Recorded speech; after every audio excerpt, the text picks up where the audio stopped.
The Thanksgiving turkey was cooked perfectly, the potatoes were creamy, and the tension in the Palmer family dining room was so thick it felt like you could cut it with a knife. I sat quietly at the big table, trying to focus on my food instead of the awkward conversation happening around me. My husband, Thomas, squeezed my hand under the table as if to say he was sorry for his parents' behavior. "So, Thomas says Westside General is offering you a job," my father-in-law, Richard, said loudly from the end of the table. "Smart move, finally considering a real hospital. When do you start?" I took a small sip of water before replying. "I haven't accepted the offer, Richard. I'm happy at the East End Clinic." His surprised face would have been funny if it wasn't so rude. "You can't be serious," Margaret, my mother-in-law, said, her diamond bracelet clinking against her wine glass. "That place? In that neighborhood?" Thomas spoke up. "Mom, Sarah loves her work at East End. It's important to her. Playing nurse at some small clinic when she could be at Westside?" Richard scoffed. "No offense, Sarah, but real doctors work at prestigious hospitals, make connections, and build a legacy." "I'm building something meaningful," I said softly. "East End helps people who can't afford to pay." Margaret cut me off. "Such a waste of your potential, especially with your education. Wasn't it Harvard Medical, Johns Hopkins?" I corrected her, but I knew it didn't matter. To them, my choice to work at a community clinic instead of chasing money and fame was impossible to understand. "Well," Richard raised his glass, "to Thomas's real achievement, becoming a partner at Palmer Investments at just 32, the youngest partner in the firm's history." I raised my glass with everyone else, genuinely proud of my husband. Thomas worked hard, even if his father's company made the road easier for him. "At least one of you understands ambition," Richard added, making sure to insult me in the process. On the way home, Thomas apologized. "I'm sorry about my parents. You know how they are." I did know. Richard and Margaret Palmer only cared about big names, money, fancy houses, and social status. To them, my job at the East End Clinic was a waste of my medical degree. But what they didn't know, what almost no one knew except Thomas and my closest colleagues, was that I wasn't just a doctor at East End Clinic. I was Dr. Sarah Chin Palmer, the chief of cardiology at Boston Memorial Hospital, one of the best heart hospitals in the country. I split my time between my hospital work and the clinic, which Boston Memorial had created as a community outreach program under my leadership. I had never bothered to correct my in-laws' assumptions about my career. At first, it was because they didn't care enough to ask. Later, it became a matter of principle. I refused to measure success by their shallow standards. Thomas kept telling me to tell them the truth. "They're being ridiculous, Sarah. If they knew you were one of the top cardiologists in the country, then what?" I'd reply. "They'd only care about the Boston Memorial part and ignore the rest. They'll never understand why I spend time at the clinic." So, I let the misunderstanding continue, keeping family conversations focused on Thomas's career and safe topics. It wasn't ideal, but it kept the peace during the few times we saw them each year. I couldn't have predicted how quickly things would change just 3 weeks after that Thanksgiving dinner. The call came at 2:17 a.m. On a Tuesday. I was already at Boston Memorial, having been called in for an emergency heart surgery 2 hours earlier. "Dr. Palmer," said the ER resident, sounding tense, "we have a 64-year-old male with a severe heart attack being rushed in. The ambulance will be here in 4 minutes. Prep the cath lab." I replied quickly, "Have blood work ready and alert the surgical team." "Yes, doctor. One more thing, the patient's name is Richard Palmer. Any relation?" I froze. "He's my father-in-law. I'm on my way down." Everything happened quickly. I called Thomas, who was asleep at home, and then prepared myself mentally. When the ambulance arrived, I was waiting in the ER, my professional focus strong despite the personal connection. Richard was awake but clearly suffering, his face gray with pain. Margaret followed behind him, looking terrified and messy, a huge contrast to her usual perfect appearance. "Richard," she cried, rushing to his side. Then she saw me standing there in my white coat, stethoscope around my neck. She looked confused. "Sarah, what are you doing here?" Before I could answer, the charge nurse spoke. "Mrs. Palmer, Dr. Chin Palmer is our chief of cardiology. Your husband is in excellent hands." Margaret's mouth dropped open, but there was no time to explain. "We need to move quickly," I said calmly but firmly. "Richard, you're having a heart attack. We're taking you to the lab right now to clear the blockage." Richard looked at me, clearly in pain and confused. "You're the doctor, but you work at the clinic."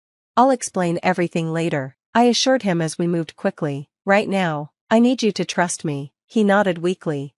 I told Margaret, Thomas is on his way. The nurse will take you to the waiting area.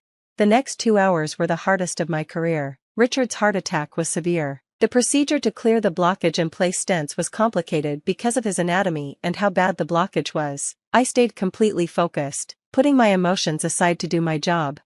After Richard was stable and moved to recovery, I finally let myself feel everything. Thomas and Margaret were waiting in a consultation room, both standing up as soon as I walked in. He's stable, I said immediately, taking off my surgical cap. We cleared the blockage and placed 2 stents. The next 24 hours are critical, but he responded well to the procedure. Margaret stared at me like she was seeing me for the first time. You're really the chief of cardiology here? I nodded, too tired to sugarcoat anything. Yes, for the past 3 years. I split my time between Boston Memorial and East End Clinic. But why didn't you tell us? She asked, sounding confused and even a little hurt. Thomas stepped in. Mom, you and Dad never asked. You just assumed Sarah was playing nurse because she chose to work at a community clinic part of the week. Margaret looked embarrassed. I don't get it. If you work here, why bother with that clinic? Margaret asked. I sat down, feeling tired after being on my feet for almost 8 hours. Because medicine isn't just about status or money, Margaret. East End Clinic helps people who would be ignored by the healthcare system. We catch heart problems before they become emergencies, like Richard's. We manage long-term illnesses that would otherwise go untreated, and we do it even if people can't pay. But you could focus only on your work here, she said, sounding less sure of herself. The clinic is part of my work here, I explained. Boston Memorial started it as a community project. I helped create the program. Preventing heart disease in poor communities is what I specialize in. I've even written research papers on it. The clinic isn't separate from my career, it's the heart of it. Margaret went quiet, clearly surprised by everything I'd just told her. Thomas put his arm around me, silently supporting me. Richard's recovery was slow but steady. During the 5 days he spent in the hospital, he saw how much respect my colleagues had for me. Doctors asked me for advice, residents wanted my guidance, and even the hospital administrator checked on him, making it clear I wasn't just any doctor. On his 3rd day, while Margaret was at home getting clothes, Richard asked me something unexpected. The clinic, East End, does it really make a difference? I pulled up a chair next to his bed. Yes, it does. Just last month, we found 17 cases of high blood pressure, 3 heart valve problems, and a serious heart defect in a teenager who never had proper care before. Without the clinic, these conditions wouldn't be treated until they became emergencies. Like mine, he said quietly. Yes, your heart attack might have been prevented if you'd had better care sooner. Your past cholesterol and blood pressure readings showed your risk was increasing. He was silent for a moment. I always thought community clinics were less important, not real medicine. A lot of people think that, I replied, checking his phone without saying more. I was wrong, he said, so softly I almost didn't hear him. 2 weeks after Richard left the hospital, the Palmers came to our apartment for a simple dinner. Richard was still recovering and following a strict, heart-healthy diet that Margaret was surprisingly good at preparing. Before we started eating, Richard spoke up. I need to say something. He looked straight at me, his expression more sincere than ever. Sarah, I owe you more than just my life. I owe you an apology. 4 years, I judged your choices without understanding them. I ignored the life-saving work you do because it didn't fit my idea of success. Margaret nodded and added, we both did. We were so focused on our own ideas of what matters that we didn't see the incredible doctor you are, not just at Boston Memorial, but especially at East End. Thomas squeezed my hand under the table, this time out of happiness instead of comfort. Thank you, I said, that means a lot to me. Richard continued, Margaret and I have been talking about how we can support East End Clinic. I understand from Thomas that you've been trying to raise money to expand the clinic. I looked at Thomas, surprised. He gave me a shy smile. Dad asked how he could help. I mentioned the expansion project you've been working on. Richard nodded. The Palmer Foundation wants to provide a grant to cover the whole expansion, $2 million, with extra money to keep the clinic running. I was speechless. Expanding the clinic had been my dream for years, more exam rooms, a place for imaging tests, and longer hours to help more patients. Richard, Margaret, that's incredibly generous, I finally managed to say. It's the least we can do, Margaret said, and I've been looking over the foundation's donations. We haven't done nearly enough to support healthcare. Richard added with a smile. Also, Seeing the $287,000 hospital bill for my care made me realize how important prevention really is. Later, when Richard and Margaret had gone home, Thomas hugged me. "So, how does it feel to finally be appreciated by my parents?" I laughed. "Surreal. I still can't believe your father went from calling me a nurse to funding a clinic expansion in less than a month. Nothing like a near-death experience and a giant hospital bill to change someone's mind," Thomas joked. "I didn't want them to find out like this," I said more seriously. "No one should go through what your dad did." Thomas nodded. "I know, but maybe something good will come from it. The expansion will help thousands of people, Sarah." 6 months later, I stood beside Richard and Margaret at the groundbreaking ceremony for the newly named Shin Palmer Cardiovascular Center at East End Clinic. My patients, some of whom had taken off work to be there, watched with pride as I was honored, not just by hospital leaders and politicians, but by my in-laws who had once disapproved of my work. "This center will bring life-saving heart care to our community," I told the crowd. "No one should have to wait until it's too late to get the care they need."